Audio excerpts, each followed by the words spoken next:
Hi, America, found my phone and welcome to another video. Today we're diving back into Kate Bush with her debut album, The Kick Inside. I listened to Hounds of Love, The Dreaming, and Never Forever from her, and I know she has other albums, but I don't know, I was feeling a bit of a kick inside to listen to her debut. We have 13 tracks to get into, and I am just really excited. It's another Kate Bush project, so I know she's going to have some deep lyrics. It is the first one, though, so I wonder where it all started. If we start very mainstream, if we start very not mainstream, and see how her sound develops over time. Thank you for requesting this video, and anyway, let's get into it. Track number 1 is Moving. It feels like the wind is coming in. Oh. All right, Kate Bush coming in.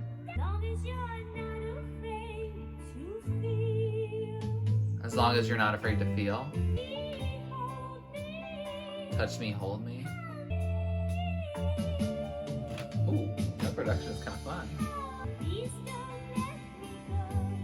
Please don't let me go. Don't think it over. I keep thinking it's gonna speed up, but I don't think this song's gonna get that experimental. Ooh. Oh, a nice transition again, okay. So that was Moving, and an interesting way to start off the album. It is a very slow, very Kate Bush-esque, especially when I think of what was starting in her career. I feel like some of the songs on Never Forever show that we would have some more simple, slow, ballad-like songs. But this song is about moving. It's about her mime instructor. I did not know that Kate Bush took some mime lessons, but she did. And so this is a song in tribute to her mime instructor. I think Lindsay Kemp was the name. And so congratulations, you have a song on Kate Bush's debut album, the first song off of it, which is wild. I think for me, a song about moving and dancing would be a little more upbeat, but I know that Kate Bush does like to do a good ballad, and she did it very beautifully. Her voice is beautiful on it. The production was very nice on it. I'm excited to see how I like it, knowing that it's gonna go slow and not have a big change of pace in the middle of it. Yeah, it's a calm way to start the album. I hope we get some more chaotic songs on here. I don't know if that's gonna happen, but I want something to give me the kick inside. I will say something I appreciate is that on both Never Forever and this album, she has such a good lead-in from the outro of the first song into the second song, and I am very excited to see what that song and the rest of the album is all about. And I also appreciate the whale sounds at the beginning. Very Kate Bush. But with that wonderful lead-in, let's now get into track number 2, the Saxophone Song. Was that some more whale sounds? Or maybe some sea lions or something? Something special indeed. I felt that production grow, and I'm glad we're here. It's in me. Your saxophone. Saxophone. Dabba dabba doo. Shadows from your saxophone? I think they make more sounds than visuals. Dang, that saxophone solo is so sultry. Oh, I like this little keyboard solo too. That's gorgeous. Oh, we're gonna just end on this stellar outro? Okay. So that was the Saxophone Song, and a very jazzy saxophone-filled song that apparently Kate wrote when she was 15.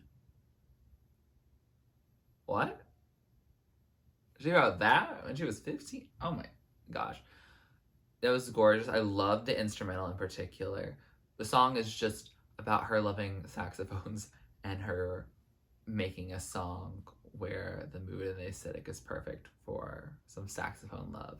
I feel like this is a precursor to violin, where I think the song Violin is still just very much about her loving the violin, and she wants the violin to scream to her. So I think this is the saxophone equivalent, and it's fun. It's nice to just jam and groove to. I don't know if it's something I'm going to memorize the words or anything like that, but it definitely is such an aesthetic and a mood and something that you just want to listen to, and reminds me of a more vintagey 70s time. This is 1978, so it definitely does have a little bit of older sound to it, even though I'm listening to the 2018 remaster. It doesn't sound like something that would have come out of this current century. However, there's nothing wrong with that. I think it definitely goes a good blast from the past, and it's something that I can enjoy both for its technical skill as well as it just sounding good, as well as just it's a nice Kate Bush song. What's not to love? Track number 3 is Strange Phenomena. It feels ominous right now. It feels like there's some bubbling happening. On his way? Who and where? I cannot hear or understand much of what she's saying here. You pick up the paper, you read a name. Friend you haven't seen in a long time. I'm getting all these bits and pieces, but not the whole lines. Raise our hands to the strange phenomena. Ooh, just in time for Halloween, I guess. So that was a strange phenomena. And that was a very interesting song. Sonically, it just gave a slow Kate Bush ballad, and I vibed with it. It wasn't anything extraordinary, sonically speaking, but I didn't dislike it. I would listen to it again, and definitely if I'm in the mood of this album, I feel like I can get along with it. Lyrically, this song is actually really interesting. It's about these strange phenomena, a lot about coincidences, and how things just kind of happen all in clusters in certain meaningful ways. And apparently it's also about menstruation too. So power to you. She's like, every girl knows about the periodic blues or something like that. And then there's stuff about premonitions as well. And then there's some mantra that's part of Buddhism.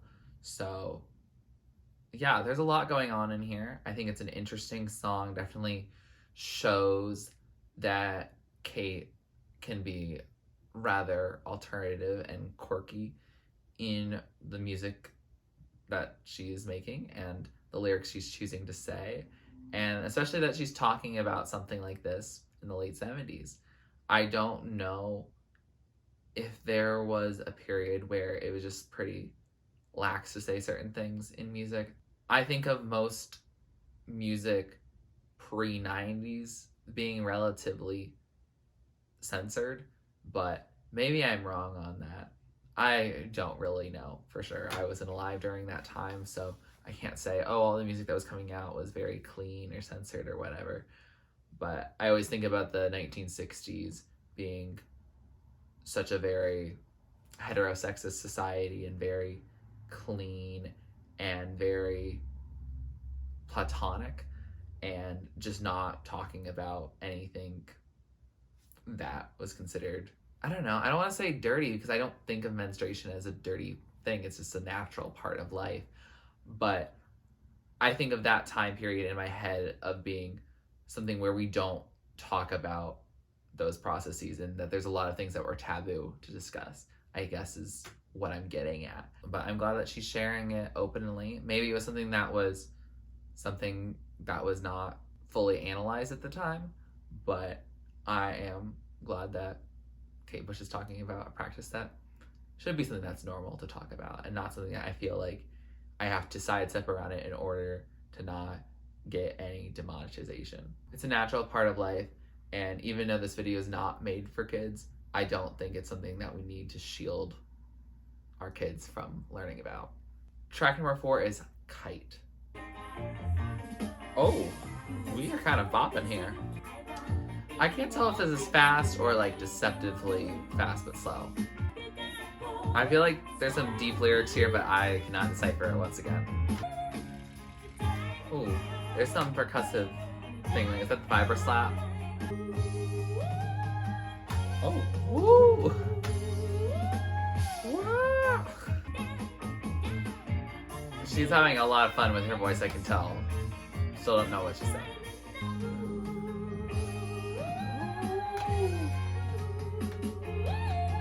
Oh, wow, wow.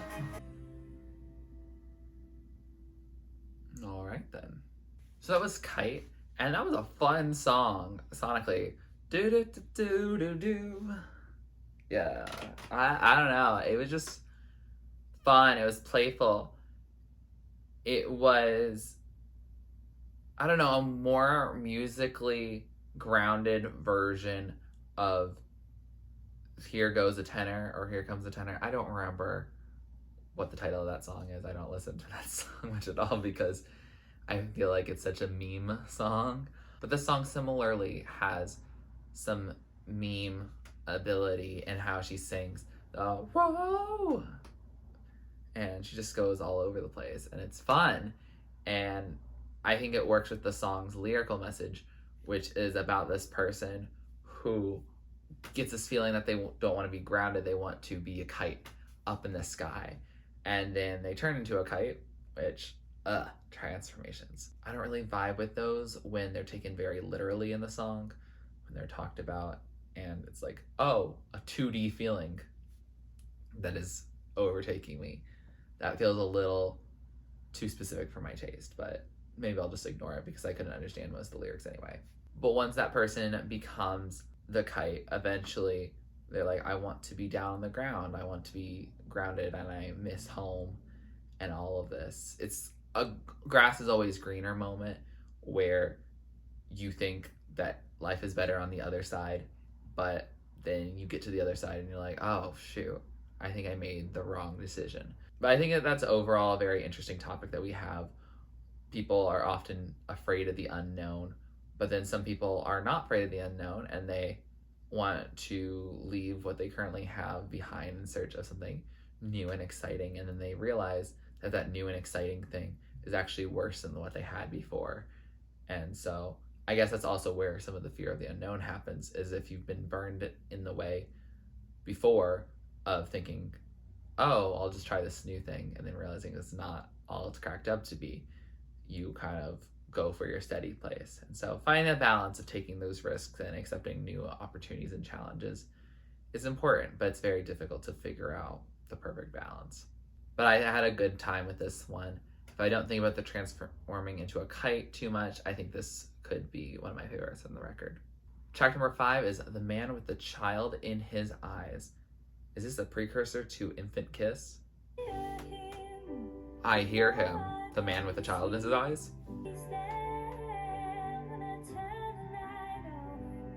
I realize he's there when I turn the light off. Nobody knows about my man? It's a secret. He's here again. Oh, nah. Now with a child in his eyes? What does that mean?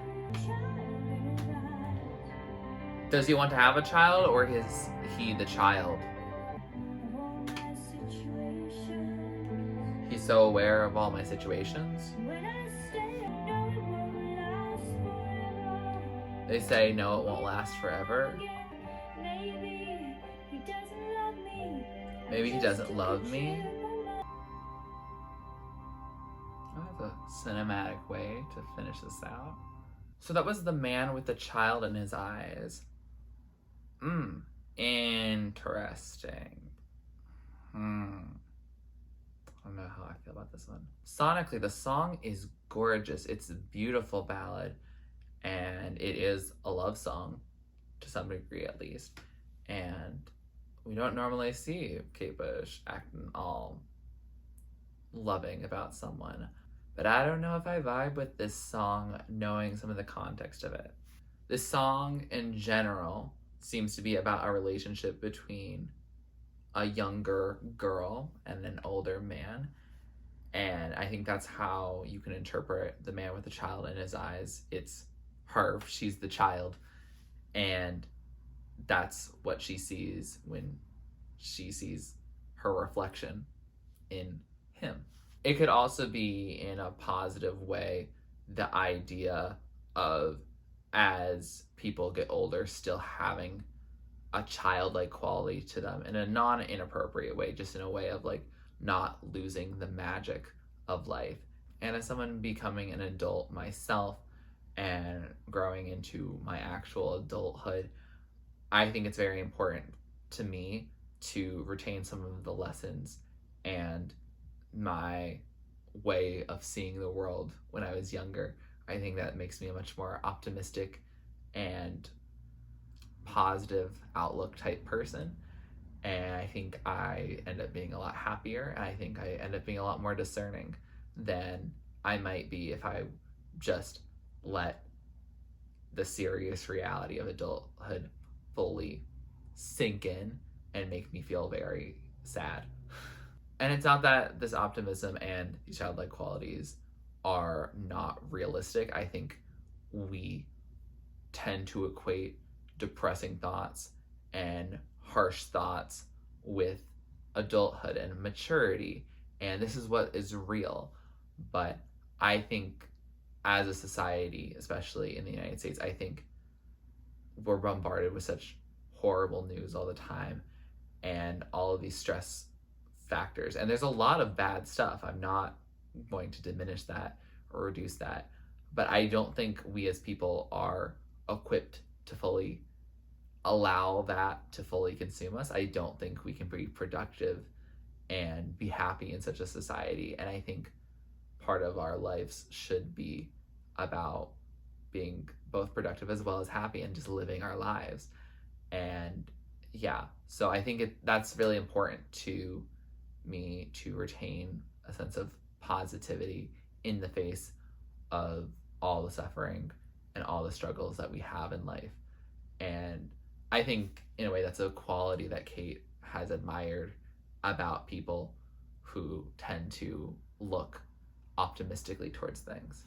And based on some of the songs that she's written, I feel like she is the same way. That said, I think this song is also about an inappropriate relationship, because I read that this song was first written by Kate when she was 13, and who we think the rumored person would have been about 18 or 19 when this happened. And I do not know if this is a one-sided thing where you just crush on someone who really should not have a relationship with you, or if this is a mutual thing, in which case that's a bit of an age gap that I think at that age in particular is not the best. It's not great.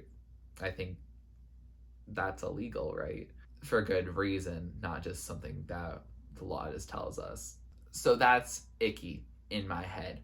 But I also can see the value of, if you're just saying keep your whimsical nature about yourself, but this is between two consenting adults, great, wonderful for you. But if it is about this inappropriate relationship, I don't know how comfortable I feel listening to this song. It's not really something I like as much as other songs that are about this topic, because I feel like this is more romanticizing and glamorizing it, rather than in other songs where it's like, what the heck were you thinking? You ruined me. This completely altered my trajectory in life. Stop. Don't talk to me. Why did you do this? Those are the songs that I feel like are more relatable and sending the right message about this type of stuff. Sorry about getting heavy. I think the song warranted it though. Track number 6 is Wuthering Heights, which is by far the song with the most streams on it. So I'm excited to see what the mainstream Kate Bush fans like. Ooh, this is a twinkling piano moment. You Had a Temper. Is this about Heathcliff, like in the actual Emily Bronte book? I hated you. Dang. Wuthering Heights. I like how she said it. It gets lonely on the other side. Did she just say Heathcliff? So is this from the perspective of Catherine? It's me, Kathy. I think that's what she said. That's the character. It's me, Kathy. Is this like Kathy or is this like Catherine? Oh, this is a fun little instrumental. I just feel like I'm just letting it wash over me. So that was Wuthering Heights. And that is a song about a book that I have a very love-hate relationship with. I read Wuthering Heights, which is by Emily Bronte. It's the only novel that Emily Bronte got to write before she passed away. But I read it in 10th grade, and I think I had a friend who was a few years older who had kind of trashed on the book ahead of time. So I had a little bit of a negative bias going into it. And I think the time we spent talking about it was not that fruitful in me enjoying the book. I feel like we just talked about, oh, who are these characters interested in? Oh, let's analyze this one little passage or something like that. And it wasn't that fruitful in my head. But I did look at the summary of it when I was preparing for the AP Lit exam. If you're from the United States, you might understand the AP tests. And I ended up writing probably the best quick essay, especially AP essay, that I've probably ever written. And I ended up doing really well.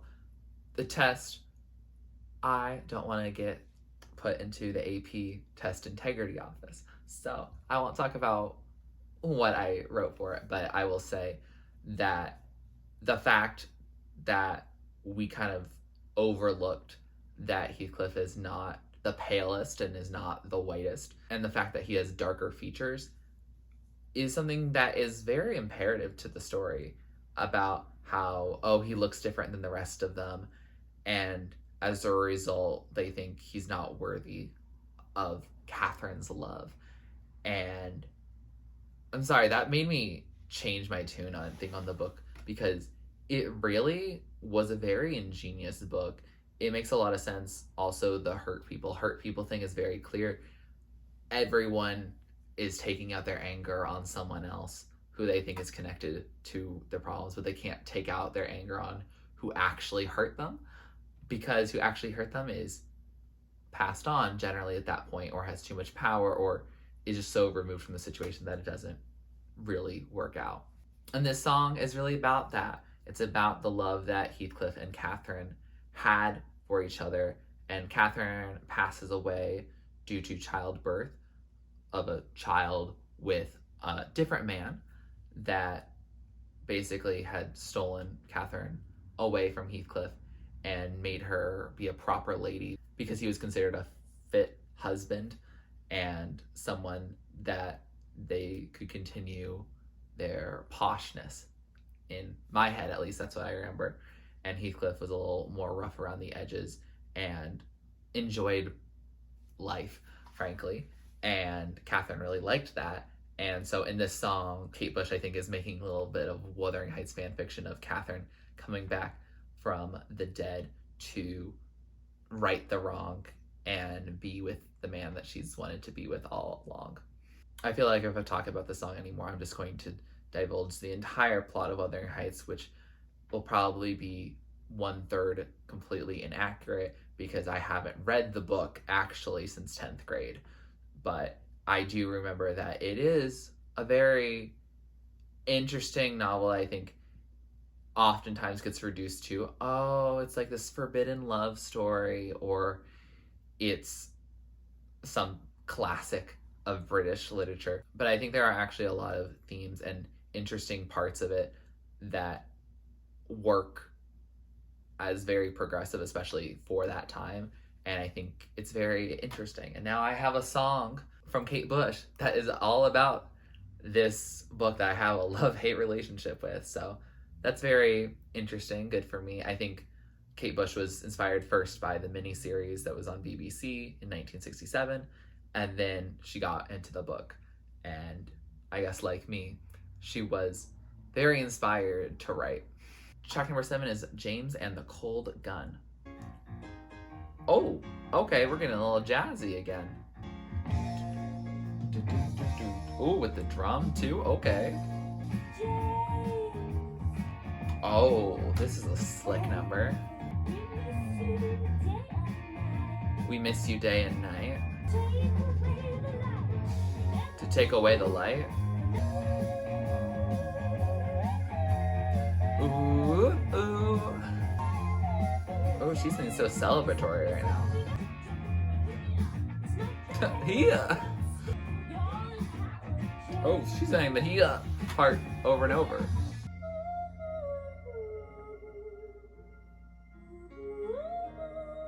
Oh, we slowed it down.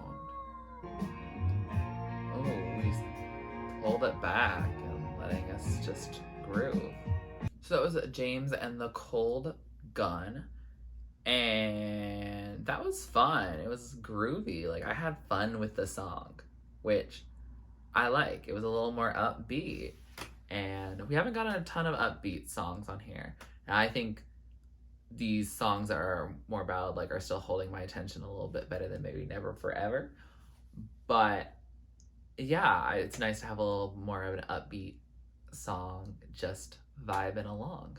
The song seems to be inspired by this movie about an assassin to, I think it was Charles de Gaulle. The assassin is the focal point, and in the song it's James.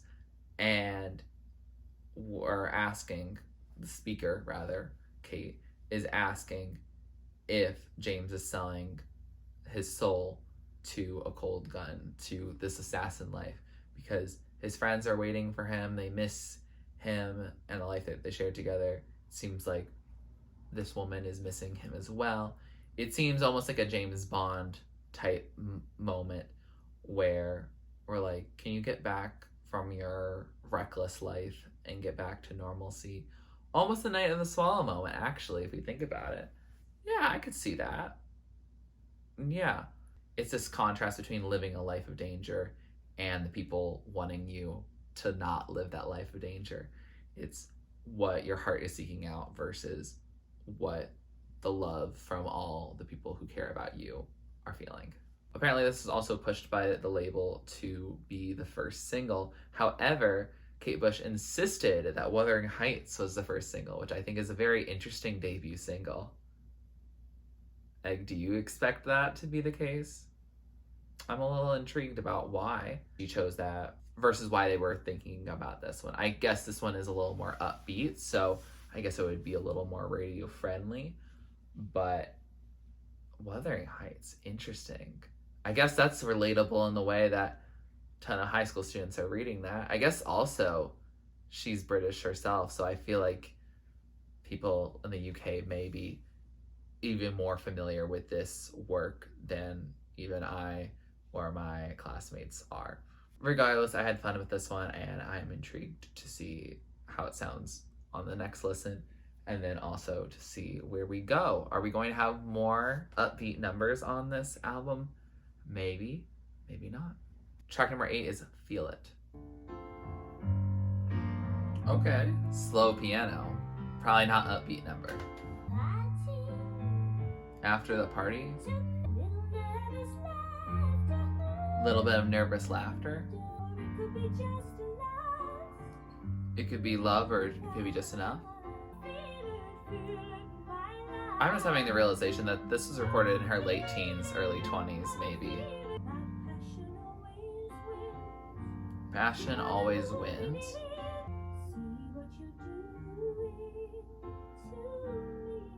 See what you're doing to me. So that was Feel It, and that is a piano only track, and it seems to be about intimacy, perhaps a first intimacy, and it's romantic. It could be love or lust, we don't really know, but I can tell that she's enjoying herself on this song.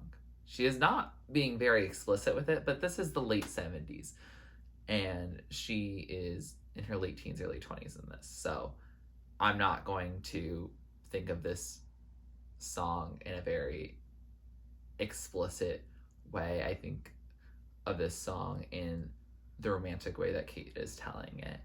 And yeah, good for her. I don't know if I like this song yet. It's definitely something that I need to just hear again. It was a piano only song, but it's not a sad piano ballad. It is a tender piano moment, and so that's not something I'm normally used to, and so my ear wasn't ready for it. So we'll have to give it another shot. Track number 9, Oh to Be in Love. Is this the continuation from Feel It? Ooh, more piano.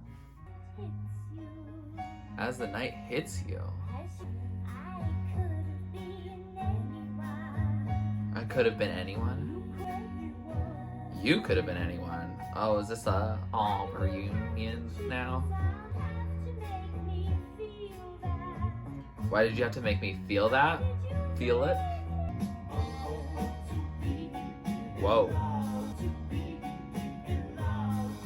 Oh, to be in love. I'm glad we brought this chorus back. It kind of slaps. Oh, to be in love. So that was Oh to Be in Love and Oh to Be in Love, Kate Bush. This song is very much about falling in love and being so happy, and oh, what were the chances essentially of you choosing this moment? I could have been anyone, you could have been anyone, but this happened and we linked, and it was passionate and it was love, and oh, we want to be in love and never get out of it again. That must be nice, Kate. But as for me, I'm not currently in love, but I can see the reason why someone would want to be in love and not want to get out of it. And I have felt that way before too. I think the male backing vocals on this are fun. I don't know why they're here, but I have fun. It makes it catchy. I think the song I wouldn't like as much without them, frankly, because I think if it didn't have that percussive element, the oh to be in love, I feel like without it, it would just be another ballad that would get lost on this album. But it does not get lost. Instead, we get this catchy moment. It's stuck in my head. I can hear it still. And so, yeah, I actually really like this song for mainly that reason. But also, I like Kate being happy. It doesn't always happen, but I'm glad that she feels like she is in love here.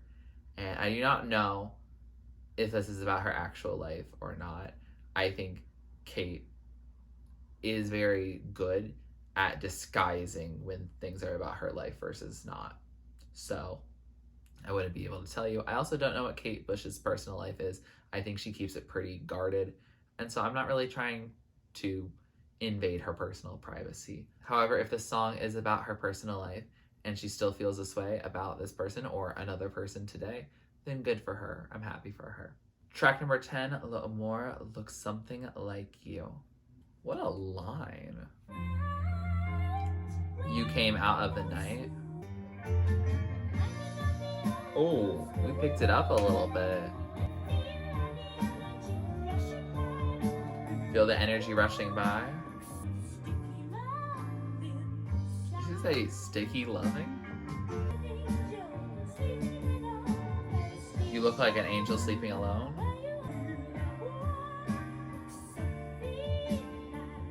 L'Amour looks something like you. More something like you. So it was L'Amour Looks Something Like You. And I think we're continuing the love streak, the intimacy streak. However, I think that Feel It feels a little more anticipatory. And then Oh to Be in Love feels like, oh, you've been with this person for a while. And then L'Amour Looks Something Like You, I think, is very lustful. And it's a little more cheeky, I think, than the others. The fact that she says sticky love, for example, which I'm not describing that on my YouTube channel. I'm simply just not doing that. But the fact that she refers to that, and she also says we move into the boudoir, but too soon the morning comes. I think this amour, this reference to l'amour, is not just a romantic love. I think it is very much a physical type of love. And good for her. Good for her. I hope she doesn't get hung up on this guy, because something about the tone of this song doesn't make it sound like that person stays around much. So I hope you don't catch feelings too quick. I hope it's something that you two can mutually detach or attach yourselves to. I hope it's consistent across both parties. Sonically, I thought the song was all right. It definitely gives just ballad energy. It's cool, I guess. I don't know. I haven't made a full decision on it yet. Track number 11, Them Heavy People. Oh, a lot of extra vocals here. I have no idea what she's repeating. Oh, we got into the groove. So now I take the opportunity. Them heavy people help me? What? This is definitely something I need to look up the lyrics to. They opened doorways I thought were shut. Oh, there's a male voice. Is that Dave Gilmore again? Something about the heavy people and a soft spot. So that was Them Heavy People. And that song was alright. I got, I don't know, like a little uncomfortable just by the title of the song, because I thought it was about something glamorizing people with more weight or who are considered heavy. It's not about that actually at all, and it's not making fun of them either. It seems that heavy is a term that she's using for spirituality, like people who are very spiritual, like people who have teachings of religion and stuff like that, and learning as much wisdom and knowledge from these beings that have a lot of pull and gravity. I guess that's what that means. Heavy is not being used to describe pounds that they weigh, but the amount of attraction maybe that they have, like this gravity, or just that they have a lot of wisdom and they have a lot of pull. And so she finds herself drawn to them and wanting to learn as much as she can while she's still young. These heavy people help her. These heavy people hit her in a soft spot. So yeah, I guess this is about education and learning. I don't know. That the title was a little concerning to me. I think now that I know that I don't need to be concerned about it, then I can enjoy the song more. But I think I need a little bit of a come down period from it to really get acquainted with it. So you'll see how it turns out in my final ranking. Track number 12, Room for the Life. It's another piano time. Do. They just take it as part of the deal. Trying to prove that you're better. Again, another song that's hard to decipher. Oh, that's an interesting sound that got added in. With no lover to free her from desire. Oh, she just giving some gibberish now. She's giving chaotic energy for sure. So that was Room for the Life. And that was an interesting song. I'll admit that there was a part where I kind of daydreamed a little bit and got away from it. But the song is very quirky, especially towards the end. Definitely fits in the Kate Bush vibe, for sure. But this song seems to be about how women are very strong and powerful, and that there's room in her room. She's a 2-for-1 type thing, that she has a lot more to her, and that you don't have to be lost in men or lost in the sadness that life can bring, because you're powerful, you're strong, you're independent. You don't really need a man. In looking it up, it does say that this is misinterpreted as a feminist song, and that rather it's a plea to go easier on men. That's what Kate said. First of all, Kate, it doesn't sound like that at all. I just read your lyrics, it is very much a feminist song, whether you want it to be or not. And I don't understand, and I think it's how it is today. I don't know if it was as controversial then, but it frustrates me when people are like, oh, this is not supposed to be a feminist statement, or I'm not really a feminist, but if you want equal rights regardless of your gender, then you would be a feminist. Now, I'm not saying that white feminism is really the route for all of us to go, but the general notion of people having equal rights regardless of gender is the root and the backbone of what feminism really is and should be. And so I think you saying that women are powerful and don't need to be in a relationship to be happy, I think is a pretty feminist thing to say, whether you want it to be feminist or not. And on the second point, no, I will not be going any easier on men. I know I say that as a man, but no, we don't need to be cut any slack for being men. We don't. We have more power and control than we really should. And I would love if we didn't, because I think the world would just be a more caring, forgiving, nurturing place if we didn't have old white cis straight men running everything. I don't like it. It's not fun. And I know that some of those qualities I share with them, and I don't like that I do. And I'm doing my part, hopefully. I'm doing my best, at least, to work within the system to dismantle that system. So yeah, in terms of the song, I think I like it. But I, again, did kind of go into an alternate reality in the middle of it. So again, I do have to hear it again. My apologies for that. Track number 13, last track on this album, The Kick Inside, the album title. And we're gonna end, as we thought, with some piano. The Face of a Genius. I'm giving it all in a moment for you. I like this piano work. It's very light and delicate and beautiful.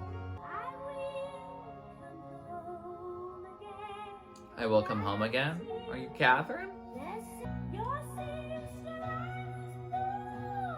I'm again having trouble deciphering her words.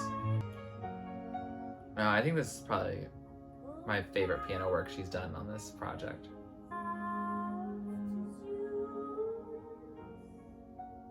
I'll send your love to Zeus. Oh, a pretty way to fade out. So that was The Kick Inside, and that was a very beautiful piano moment. That was gorgeous. It was absolutely stunning.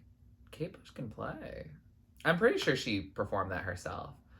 I don't think she has producing credits on this album, but I do think that she has performing credits besides the vocals. So I'm going to go with that line of reasoning, but if I'm incorrect, you can feel free to correct me in the comments below. But this song's lyrics, oh my god.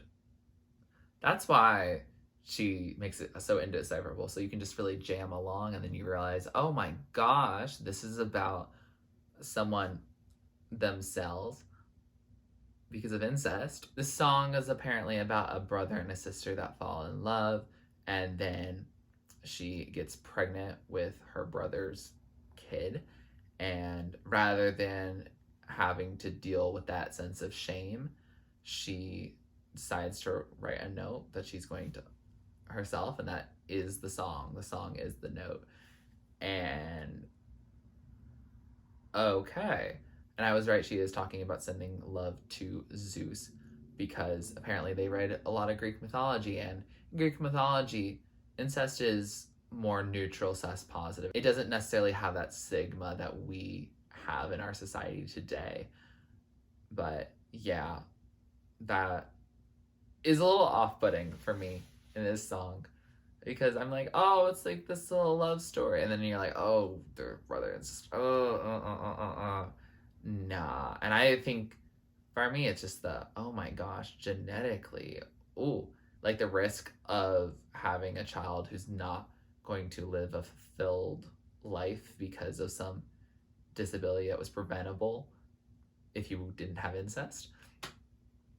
I think it's an ethical thing in that way, not even just a moral of, oh my god, you guys were birthed from the same person, like, please don't. It's that too, but I also just think ethically for a child, don't do that. That risk is just simply not worth it. There are so many fish in the sea that you don't have to already see at Thanksgiving dinner or at some other family gathering if you're not from the United States. But yeah, the song is beautiful. Lyrically, questionable. Because I don't know, why is the onus on her? Why is it on her? I mean, I get that it's Kate singing, and so she often will sing from a female perspective, but she doesn't always. And I don't know, I think it's a little bit, I don't know, fitting into gender roles that the woman has to put in the work because of this mutually problematic situation that both of them caused. It's not just her, it's him too. I don't know if this would be a Romeo and Juliet situation where he's gonna off himself as well. I don't know. I don't know if we got that far in the story. I don't know if there's a sequel to this. I have no idea. But yeah, it's an interesting way to close the album. A very Kate Bush way to end an album. With that said, we have finished this album, and what a debut. This is a very Kate Bush way to start. For some reason, I had gotten into my head that her first 3 albums were supposedly mainstream and were doing well commercially. And they did do well commercially, but they are still very Kate Bush. They are very Kate Bush. And so I find it very interesting that the Dreaming, for example, is the she's gone mad or she's not commercially successful anymore. Whereas her sound there sounds very similar. Not the same, but similar enough to the albums that I've heard from before it, which is Never Forever and now The Kick Inside. I have not listened to Lionheart yet, but the fact that I have listened to these albums and I see a natural progression very easily into The Dreaming, it's very interesting that that album in particular doesn't get mainstream attention, whereas these ones do. I don't know why. This album is definitely a bit zany, very Kate Bush-esque, as said. And I like that we have some ballads. I like that we have a couple upbeat numbers. I wish we had a little more upbeat numbers. I think I really vibe when she does a hit. And not necessarily a hit that is actually popular, but Sat in Your Lap is a hit. It just hits. Night of the Swallow hits. Or you have the Waking the Witch hitting. I like it when she goes a little more upbeat, and I think I'm more likely to probably to find that in post Hounds of Love releases because of just the evolution of music and how the 80s and beyond really popularized the upbeat nature of some music. I feel like a lot of songs from around this time are a little bit on the slower side, and that's okay, but the music I tend to gravitate towards is a little bit more faster of a tempo. So let me know if Lionheart should be my next one, or if something that's post Hounds of Love, like A Sensual World or Ariel or something like that, is something I should listen to next. Please let me know. I definitely want to keep getting into Kate Bush, but I don't know where I'm going to go next. I do think she showed, however, that she is very versatile in what drives inspiration, whether it's a story of a brother and sister getting with each other, or it's falling in love, or it's Wuthering Heights. For some reason, I think there's a lot of interesting ways that Kate Bush gets her inspiration and how she conceives a song and creates the song based on that.